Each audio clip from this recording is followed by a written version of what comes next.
আজকে দীপদাকে নিয়ে কিছু অপ্রিয় সত্য কথা বলতে বাধ্য হচ্ছি বন্ধুরা। জানি হয়তো এই ভিডিওটা আমার অনেকেরই খারাপ লাগতে পারে, কিন্তু কিচ্ছু করার নেই। যেটা ভিডিওর মধ্যে দেখবো সেটা তো বলবো, তাই না? কারণ আমরা কারোর কাছেই কিন্তু কেনা নয়। যখন যার ভিডিওতে যেইটা দেখবো সেটা কিন্তু অবশ্যই বলবো। ভালো না লাগলেও আমার কিচ্ছু করার নেই। একটা বাবা দিনের পর দিন একটা সন্তানের উপর এইরকম ভাবে অত্যাচার করে চলেছে এবং সেটাকে চোখ বুঝে আমরা সহ্য করে যাচ্ছি। এটা আর কতদিন ঠিক মেনে নেব দীপদা? তোমার এই যে ব্যবহার একটা ছোট্ট ৩-৪ বছরের সন্তানের প্রতি সত্যি আর মেনে নেওয়া যাচ্ছে না। তো বন্ধুরা, জানি হয়তো ভিডিওটা খারাপ লাগবে, তবুও বলবো নো স্কিপ করে পুরো ভিডিওটা দেখার জন্য। দেখো, এই যে ছোট্ট কিষানুর হাতে একটা মোবাইল ফোন তুলে দিয়ে বন্ধুদেরকে বলানো হচ্ছে যে আইডিটাকে যেন সাবস্ক্রাইব করানো হয়, এটা কি একটা উচিত কাজ বলে তোমাদের মনে হয় বন্ধুরা? একটা ৩-৩.৫ বছরের বাচ্চাকে ফোন হাতে দিয়ে বলা হচ্ছে যে বন্ধুরা তোমরা আমাকে সাবস্ক্রাইব করো। এই যে বন্ধুরা, এই বন্ধুরা কথাটা কি মানে একটা ছোট্ট বাচ্চা ছেলের মুখে মানায়? সে তো আন্টি বা পিসি বা মাসি এটা বলতে পারতো, সে কেন বন্ধুরা বলেছে? তো এই যে ব্যবহারগুলো, এগুলো সত্যি কিন্তু মেনে নেওয়া যায় না। এবার বলি, এটা কিন্তু আমার কথা নয়, এটা হচ্ছে দালালের কথা। যে দীপদা এই যে কিষানুর হাতে ফোন তুলে দিয়ে বন্ধুদেরকে সাবস্ক্রাইব করার কথা বলছে, যেটা নাকি সত্যি খুবই একটা খারাপ কাজ করছে। এবার আমি দালালকে বলতে চাইছি, দালালের যে সমস্ত প্রিয় ভিউয়ার্স আছে তাদেরকেও আমি বলতে চাইছি যে দীপদা যদি একটা ৩.৫ বছর বয়সী একটা ছোট্ট সন্তানের হাতে ফোন তুলে দিয়ে বন্ধুদেরকে সাবস্ক্রাইব করতে বলে খুব ভুল করে থাকে এবং নিজে খুব বাজে একটা কাজ করে থাকে, তাহলে এই যে এত ওয়াইটিতে আইডি আছে, বেশিরভাগ বাচ্চাদের আইডি দেখবে অনেক সাবস্ক্রাইবার, মানে লাখ, মানে কারোর 10 লাখ, কারোর 12 লাখ, কারোর মানে 1-2 লাখে নয়। এবং এই সমস্ত আইডি গুলো বিশেষ করে বাচ্চারাই চালায় শর্ট ভিডিও দিয়ে। তাহলে তাদের বাবা মাকে তুই এই প্রশ্নটা করতে পারবি?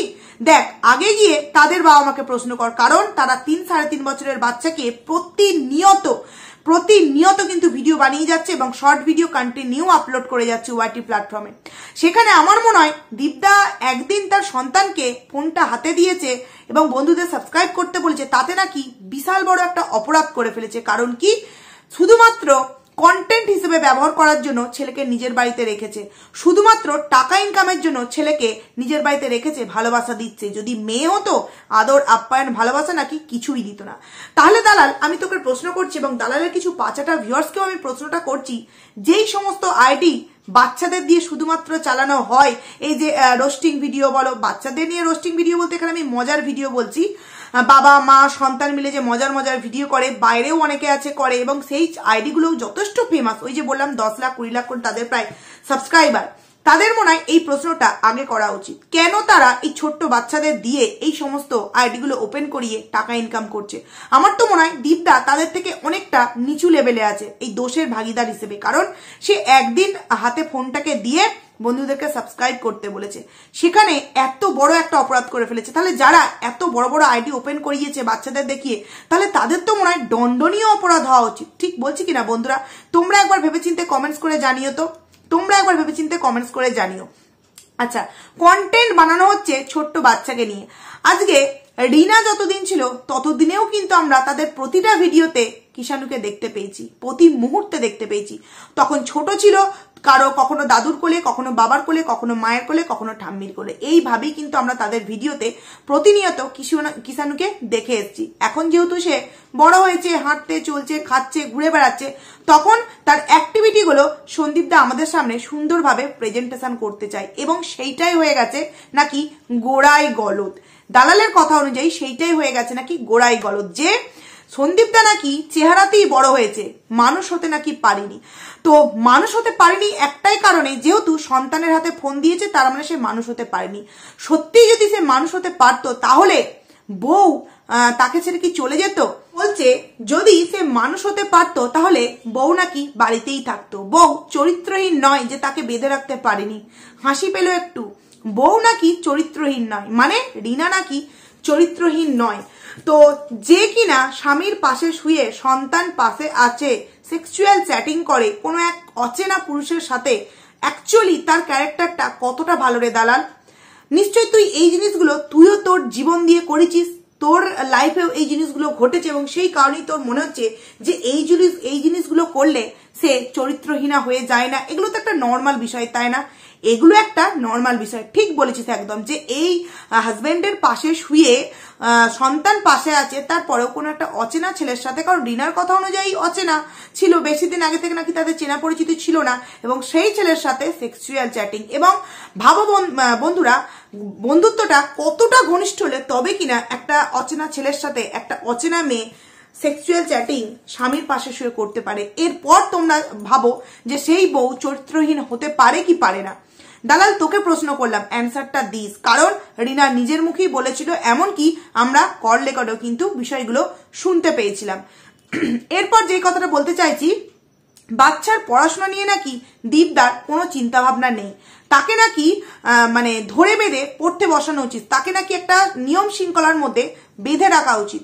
তো আমি যতদূর জানি বন্ধুরা, এই আমাদের কিষাণু সকাল বিকাল কিন্তু পড়তে বসে। হ্যাঁ, এখন যেহেতু স্কুল ছুটি, এবং স্কুল ছুটি মানে বুঝতেই পারছো বাড়িতে একটু এনজয় করবি প্রতিটা বাচ্চা, সেখানে স্কুল ছুটি, বাড়িতে সকালবেলার দিকটা হয়তো এনজয় করছে, দেরি থেকে ঘুম থেকে উঠছে, এবং সন্ধ্যেবেলার দিকে কিন্তু আমরা প্রায় ভিডিওতে দেখতে পাই যে তার ঠাকুমা কিন্তু তাকে নিয়ে পড়তে বসিয়েছে। এবং কিষাণু কিন্তু বিকালবেলা করে একটা টিউশন দিদিমণি আছে, টিউশনের মাস্টার, তার কাছে কিন্তু পড়তে যায়। এবার তোমরা একটু হিসাব করে দেখো, একটা 3.5 বছরের বাচ্চাকে যদি সকালে স্কুল, বিকালে মাস্টারের কাছে পড়তে যাচ্ছে, আবারও সন্ধ্যেবেলায় ঠাম্মি পড়তে বসাচ্ছে, সেই বাচ্চাটাকে আর ঠিক কতটা পড়ানোর জন্য ধরে বেঁধে রাখা যায় একটু তুই হিসাব করে আমায় বলবি? দেখ, আমি এখানে তোর নেই বলে এখানটা আমি কোনো কথা বলতে চাইছি না, কিন্তু সত্যি কথা বলতে বন্ধুরা, তোমাদের যাদের বাড়িতে এইরকম 3-3.5 বছরের বাচ্চা আছে, অনেক অনেক ভিউয়ার্স আছে যাদের বাড়ির বাচ্চারা এখনো পর্যন্ত স্কুলে ভর্তি পর্যন্ত করেনি, কারণ অনেকেই এই জিনিসটাকে বিশ্বাস করে যে হ্যাঁ, যেমন যুগ চেঞ্জ হচ্ছে, কম্পিটিশন যেমন ছোট থেকেই তৈরি হয়ে গেছে, সেরকম 3 বছর বয়সী স্কুলে ভর্তি করে দেওয়া উচিত। কিন্তু অনেকের মনের মধ্যে এখনো সেই জিনিসটা আছে যে না, বাচ্চাদের শৈশবটা কিন্তু শৈশবের মতো করেই কাটাতে দেওয়া উচিত। মিনিমাম 5 বছর না হলে স্কুলে অনেকেই আছে এখনো পর্যন্ত ভর্তি করে না, বেশিরভাগটাই করে দেয় 3 বছরের মধ্যে, আবার অনেকেই করে না। কিন্তু 3 বছরে যে আমরা স্কুলে ভর্তি করাই, ওটা কিন্তু জাস্ট একটা অভ্যাসে আনার জন্য না। তোমার এটা স্কুল, এখানে গিয়ে তোমাকে পড়াশোনা করতে হবে, মানে টিফিন খেতে হবে, এবং তোমাকে ম্যামেদের সাথে এইভাবে কথাবার্তা বলা শিখতে হবে। এটা হচ্ছে একটা মানে কি বলবো, নিয়ম শৃঙ্খলার মধ্যে পড়ে। সেখানে এ বলছে যে সবসময় নাকি পড়তে বসাতে। তোমরাই একবার ভেবে বলো তো, একটা 3.5 বছরের বাচ্চাকে ঠিক আর কোন ভাবে পড়াশোনা করালে সে মানে কি বলবো 10 বছর বয়সেই হয়তো IPS অফিসার তৈরি হয়ে যাবে বন্ধুরা। মানে এই দালাল অ্যাকচুয়ালি বোঝাতে কি চাইছে যে যে সন্তান মায়ের গর্ভ থেকে জন্ম নেবে নিয়েই তাকে আগে পড়তে বসানো উচিত, এটাই কেউ বলতে চাইছে? নাহলে কিষাণুর বয়স কত? 3.5 বছরের বয়সের একটা বাচ্চা সকালে স্কুল যাচ্ছে, বিকালে মাস্টার কাছে পড়তে যাচ্ছে, সন্ধ্যাবেলা ঠাম্মির কাছে পড়তে বসছে, এরপরেও তাকে আর কতটা ঠিক পড়ানো যায়, আর কতটা ঠিক? আবার এটাও কিন্তু ঠিক বন্ধুরা, তোমরা জানি না কজন বিশ্বাস করবে, বেশি যদি একটা বাচ্চার উপর চাপ দেওয়া হয়, তারা কিন্তু ঘুমের ঘোরে, মানে ঘুমোয় যখন, ঘুমের ঘোরে কিন্তু ভুল বকে, মানে তাদের মাথার মধ্যে চাপ সৃষ্টি হয়ে যায়। এবং এই জিনিসটা কিন্তু যখন কোনো খারাপ পর্যায়ে চলে যায়, যখন আমরা ডক্টরের কাছে যাই, তখন কিন্তু তারাই আমাদেরকে বকাবকি করে যে এইটুকুনি বাচ্চাকে দিয়ে আপনারা কতটা ঠিক চাপ দিয়েছেন বলুন তো, যার জন্য এইরকম পরিস্থিতি এই বাচ্চাটার তৈরি হয়েছে। সেখানে আমি তো বলবো, কিষাণু যেরকম ভাবে পড়াশোনাটা করছে এইভাবেই করুক। হ্যাঁ, বড় হচ্ছে, আস্তে আস্তে একটু একটু করে চেঞ্জ হবে, কিন্তু এই মুহূর্তে তাকে এতটাও নিয়ম শৃঙ্খলার মধ্যে বাঁধাটা উচিত নয় যার জন্য তার খারাপ কিছু হোক, এটা হয়তো দালাল চাইছে, সেই কারণেই এই ধরনের কথাগুলো বলতে চাইছে। এইবার আসি দীপদার চোখ লালের বিষয়টা নিয়ে। হাসিও পায়, বলছে সকালবেলার দিকটা নর্মাল, সন্ধ্যের পর থেকেই নাকি দীপদার চোখ লাল হয়, মানে সন্ধ্যের পরে বাইরে বেরোই নাকি ঢুকুঢুকু করে আসে, 5 টাকার ঢুকুঢুকু করে আসে। বুঝতে পারছো আমি কি বলতে চাইছি? তো তুই যে এই যে অ্যালিগেশনটা দীপদার উপর লাগাচ্ছিস, এর কি কোনো তোর কাছে প্রুফ আছে? তোর কাছে কোনো প্রমাণ আছে? কারণ রিনাই তো রিনার ভিডিওতে বলেছে না যে আমরা নাকি অযৌক্তিক কথাবার্তা বলি, আমাদের কাছে নাকি কোনো প্রুফ নেই, কোনো প্রমাণ নেই। তাহলে তুই তোর মালকিনকে একবার ফোন করে জিজ্ঞেস করবি যে তোর কাছে কি কোনো প্রুফ আছে রে, দীপ ঢুকুঢুকু করেছিল, সেরকম কি কোনো ছবি তোর কাছে আছে? তাহলে সেটা আমি বন্ধুদের সামনে শেয়ার করব। কারণ কি, সন্ধ্যের পর ভিডিওটা তোমরা দেখলে বুঝতে পারবে, দীপদা সন্ধ্যেবেলায় বেরোবার পর তার বাবাকে নিয়ে বেরিয়েছিল, যথারীতি বাবাকে নিয়ে বেরিয়ে গুড় কিনলো, ছেলের জন্য হাত মোজা কিনলো এবং আরো টুকটাক বাজার কিনলো, শাড়ি কিনলো সীমাদির বাড়ি যাবে বলে। সেই ছেলেটা বাবার সাথে আছে এবং অত কিছু বাজারঘাট করার পরেও কখন সময় পেল যে ঢুকুঢুকু করবে? এবং বাইরে বেরোনো মানেই যে ঢুকুঢুকু করতে হবে, এর মানেটা তুই কোথা থেকে খুঁজে বের করলি? হ্যাঁ, বুঝতে পেরেছি, চোখ লাল। বন্ধুরা, এই চোখ লালের কথাটা বলতে গেলেই একটা কথা মনে পড়ে যাচ্ছে, সেটা হলো রিনার ভিডিও। রিনা কিছুদিন আগের একটা ভিডিওতেই বলেছিল যে খুব ঘুম পাচ্ছে, দেখো চোখগুলো লাল হয়ে আসছে। তখন কিন্তু আমি বলেছিলাম যে ও এই কথাটা তো দালাল বলে যে চোখ লাল মানেই নাকি ঢুকুঢুকু খেয়েছে। তাহলে আজকে কেন রিনা বলছে যে আমার প্রচন্ড ঘুম পেয়েছে, সেই কারণে চোখগুলো দেখো লাল হয়ে গেছে? কারণ এক একজনের এক এক রকম ভাবনা, এক এক রকমের শরীর। অনেকের ঘুম পেলে সত্যিই চোখ লাল হয়ে যায়। দেখবে যারা গাড়ির ড্রাইভারি করে রাতের পর রাত ঘুমায় না, যারা নাইট ডিউটি করে রাতের পর রাত ঘুমায় না, তাদেরও কিন্তু চোখ লাল হয়ে যায়। তার মানে কি তারা ঢুকুঢুকু করে? এবার অনেকের আছে রাত জেগে কাজ করলে চোখ লাল হয়। অনেকের আবার আছে যে এমনিতেই সন্ধে হলেই হাই উঠতে উঠতে চোখ রগড়াতে কিন্তু চোখ লাল হয়ে যায়। তার মানে কি সে ঢুকুঢুকু করে? বন্ধুরা, মানে এমন অযৌক্তিক কথাবার্তা বলে যেগুলোকে সত্যি মেনে নেওয়া যায় না। বন্ধুরা, বাইরে বেরোলেই চোখ লাল হয়ে যায় কি, আর তার কথা বলার ধরন দেখেই নাকি বুঝতে পারা যায় যে সে সত্যি ঢুকুঢুকু করে এসছে। তো দেখবে কোনো সময় কি হয় বলতো, কাছে ক্যামেরাটাকে নিয়ে এলে চোখ মুখ অন্যরকম লাগে, দূর থেকে ক্যামেরা করলে অন্যরকম লাগে, দিনের আলোয় একরকমের লাগে, আবার সন্ধ্যের পর যখন আমাদের ঘরে যে লাইটের আলোয় ক্যামেরা করলে অন্যরকম লাগে। তার মানে কি সে ঢুকুঢুকু করেছে?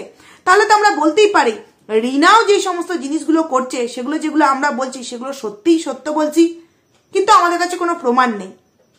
মানে কিছু কিছু এমন অযৌক্তিক কথাবার্তা বলে এবং সেগুলোতে ভিউয়ার্সরা এতটা বাহু দেয়, সত্যি মনে হয় যে সত্যি এরা হচ্ছে পুরোপুরি দালালের পাঁচাটা ভিউয়ার্স, নাহলে এই কথাগুলোতে অন্তত সাপোর্ট করতো না। এরপর আসছি কাজবাজের বিষয় নিয়ে, যে সন্দীপ দাস সারাদিন একটাই কাজ হচ্ছে ছেলেকে নিয়ে কন্টেন্ট বানানো, ছেলেকে নিয়ে পয়সা রোজগার করা। ওই যে কিছুদিন পর কোদাল ধরেছে, সেই জন্য এত শরীরে কষ্ট। কারণ কি, সে তো কোনো কাজবাজি করে না, ওই সারাদিনের তো একটাই কাজ, ভিডিও বানানো। মানছি দীপদার কোনো কাজবাজ নেই, সারাদিনের একটাই কাজ ভিডিও বানানো। কিন্তু আমার একটা প্রশ্ন রইল, রিনার কাজ কি? সন্দীপ দা তো তবু কুদালটা ধরছে, হ্যাঁ, ছেলের পেছনে গুড মর্নিং বলার জন্য ফোনটা 10 মিনিট ধরে রাখছে, তারপর যথারীতি তাকে নিয়ে একটু লোক খেলছে, বাড়ি হচ্ছে তার জন্য যত রকম সামগ্রী জিনিস বাড়ি করা সেই সমস্ত জিনিস আনতে যাচ্ছে, দোকান থেকে রং নিয়ে আসছে, বাবাকে মাকে নিয়ে এখান ওখান বাজার করতে যাচ্ছে, ছেলের জন্য প্রয়োজনীয় জিনিস নিয়ে আসছে। সেখানে রিনার ঠিক কি কাজ বলো তো বন্ধুরা? বাবা রান্না করছে, মা অসুস্থ, মেয়ে ভিডিও করছে, তাহলে এর দিকে সে খুব ভালো। সে মেয়ে হয়ে পুরোপুরি একদম বাবা কাজ করছে, ঘুম থেকে বিছানা থেকে উঠেই গুড মর্নিং করছে, ব্রাশ করতে করতে মা অসুস্থ শুয়ে আছে, আর এই দেখো বাবা রান্না করছে। তার বেলায় তো চোখে পড়ে না। অপরদিকে দীপদাদা ভাই এত কিছু করার পরেও ডেলি ভিডিও দিচ্ছে, তারপরেও সে নাকি কাজবাজ করে না, শুধুমাত্র ওই ছেলেকে দেখিয়ে টাকা ইনকাম করে। আরে ভাই, এই যে ব্লগিং, এটাও তো একটা জব না? তারা এটাকে একটা জব বলে মেনে নিয়েছে। এটা করাও যে কতটা কষ্টকর সেটা আশা করছি তুই খুব ভালো করেই জানিস। সেই জায়গায় রিনাকে কেন বলিস না প্রতিদিন ভিডিও দিতে? কেন সে বলে যে জানি না কালকে ভিডিও দিতে পারবো কিনা?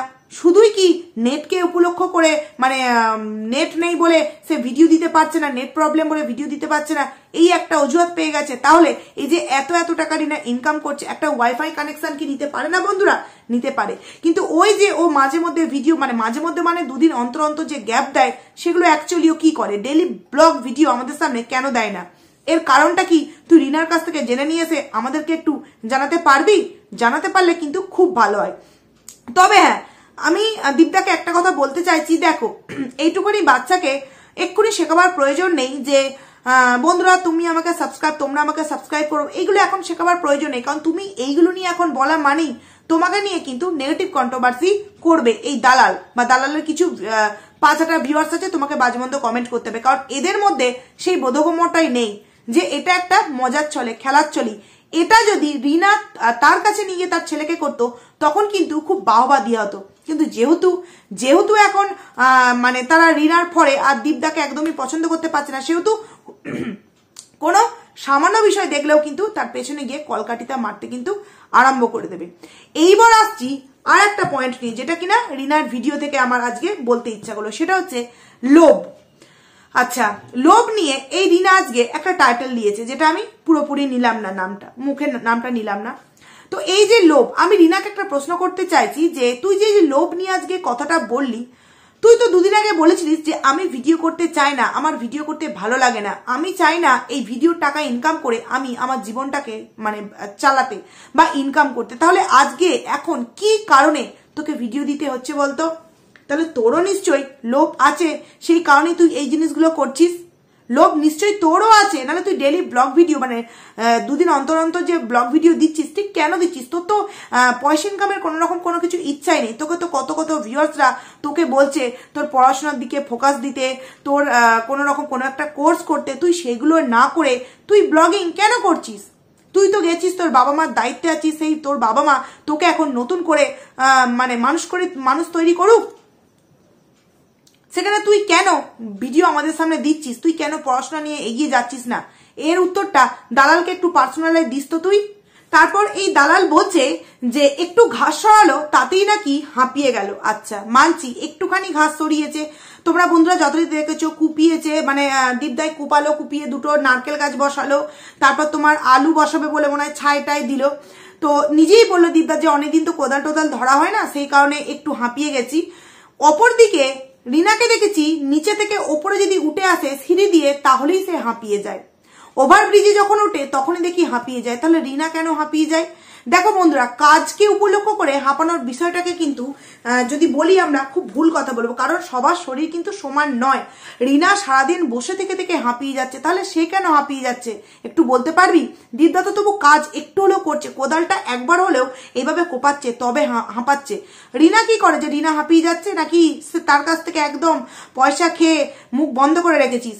সত্যটা যদি বলিস না, দুজনকে দেখি বলার চেষ্টা কর, নচেত বলতে আসিস না। তুই বললি যে কুকুর বেড়ালের বাচ্চারাও তো মানুষ হয়, যেমন মানুষের বাচ্চারাও মানুষ হয়, কিন্তু মানুষ কজন হয়? একদম একটা ঠিক কথা বলেছিস যে কুকুর বেড়ালের বাচ্চারাও মানুষ হয়, মানুষের বাচ্চারাও কিন্তু আস্তে আস্তে বড় হয়ে মানুষই হয়, কিন্তু মানুষের মতো মানুষ কজন হয়? তুই ঠিক মানুষের মতো মানুষ হওয়াটাকে অ্যাকচুয়ালি কি বোঝাতে চাইছিস? যে একটা 3.5 বছরের বাচ্চাকে পড়াশোনাতে ফোর্স করতে হবে এমন ভাবি যাতে সে মেন্টালি পুরোপুরি একদম ডিস্টার্ব হয়ে যায়। মানে তাকে গুড মর্নিং বলাতে ফোর্স করা হচ্ছে, কিন্তু তাকে পড়তে বসানোতে কেন ফোর্স করা হচ্ছে না?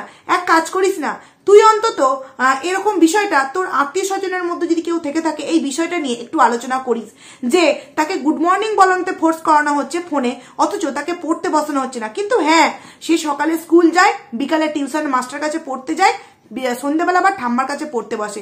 এরপরেও ঠিক কোন টাইমটা থাকে যাকে কিনা তার বাবা ফোর্স করিয়ে পড়তে বসাতে পারে? একটু তুই জিজ্ঞেস করে জানাস। তোমরাই বন্ধুরা একটু বিচার করে বলো তো যে কিষানুকে এই বয়সে ঠিক আর কতটা ফোর্স করা যায়? আর এই যে সমস্ত আইডি গুলো বাচ্চাদের দিয়ে অনেক আইডি ওপেন করা আছে, সত্যি কি তাদের বাবা মারা গোড়াতেই গলত করে দিচ্ছে বাচ্চার হাতে ফোন দিয়ে? না, তারা যেরকম ফোনেতেও মানে দক্ষ হয়ে উঠেছে, সেরকম কিন্তু পড়াশোনার দিক দিয়েও দক্ষ হয়ে উঠেছে।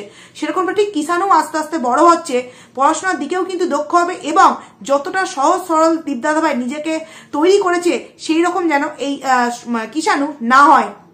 কারণ কি, তার অনেক কিছু এখনো পর্যন্ত দেখা বা অনেক কিছু বোঝা বা অনেক কিছু স্ট্রাগল তাকে কিন্তু তার মা বাবার লাইফের জন্য, মানে তার মা বাবার দুইজনের দুই রকম লাইফের জন্য তাকে কিন্তু করতে হবে। তার জন্য তাকে সত্যি খুব মানে কি বলবো কঠিনভাবে শক্তভাবে মানুষ হতে হবে।